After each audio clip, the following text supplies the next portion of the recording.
If you ever hear knocking at your door in the middle of the night, you probably think you know what to do. Look through the peephole, maybe call the police, but there's something they don't tell you. Something that happened to me just 2 weeks ago. It starts with a rule I didn't know existed. Never answer the third knock. I live alone in a small apartment on the 3rd floor of a building that's, let's say, cheap but not charming. My nights are usually quiet, except for the occasional drunk neighbor or loud TV through the walls. But that night, the silence had weight. The kind that presses against your ears and makes you feel like something's watching. I was half asleep, scrolling through my phone, when I heard the first knock. 3 slow, deliberate hits on my door. I froze. No one visits me at this hour. I slid off the couch, crept toward the peephole. Nothing.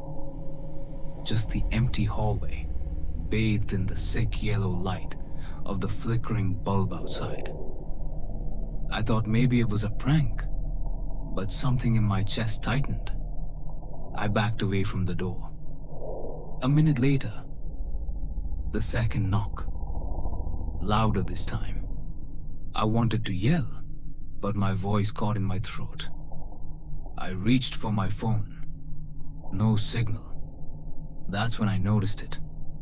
The shadows in the hallway weren't right. They were bending toward my door. I stood there, heart pounding.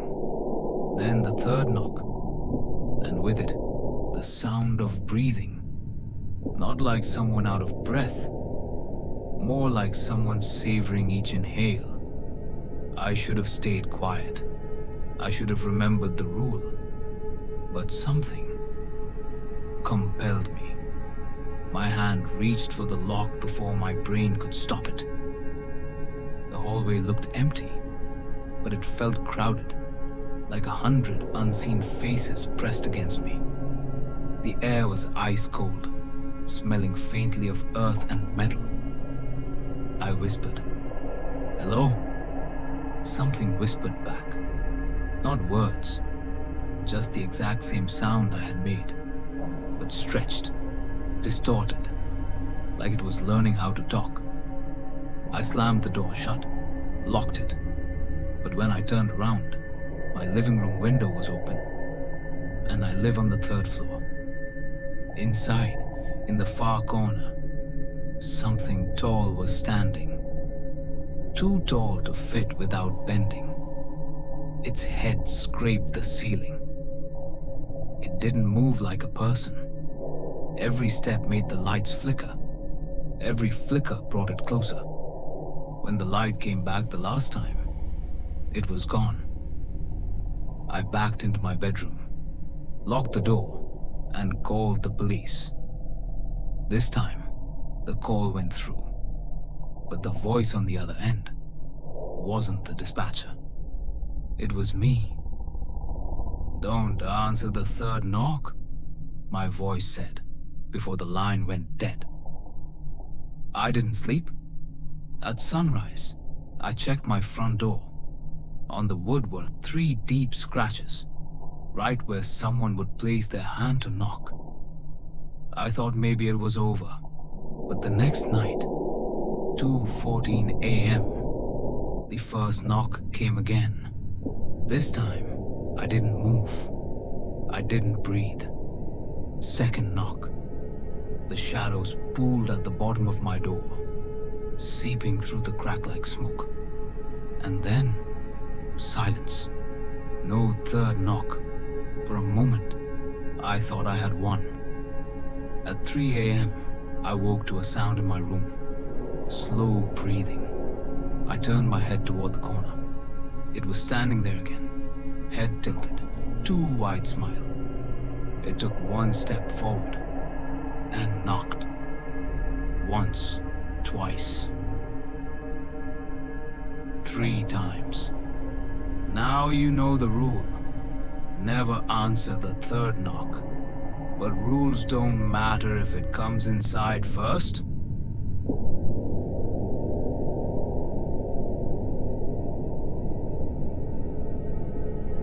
I've been a night shift delivery driver for 6 years. I've seen drunks, weird customers, even a guy in a clown suit holding a machete once. But there's one house I'll never deliver to again. It's on the far end of Grey Hollow Road. No streetlights, no neighbors. The weird part? Every time I went there, the package was for me. This happened last month. Dispatch sent me an address I'd never seen. I asked around.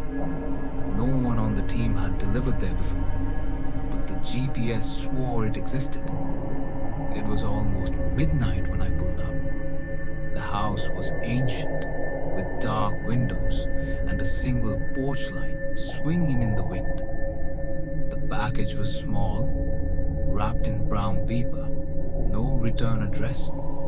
As I lifted it, I saw my own name written on the label. Before I could process it, the front door creaked open, just enough for a pale hand to slip out and take the box.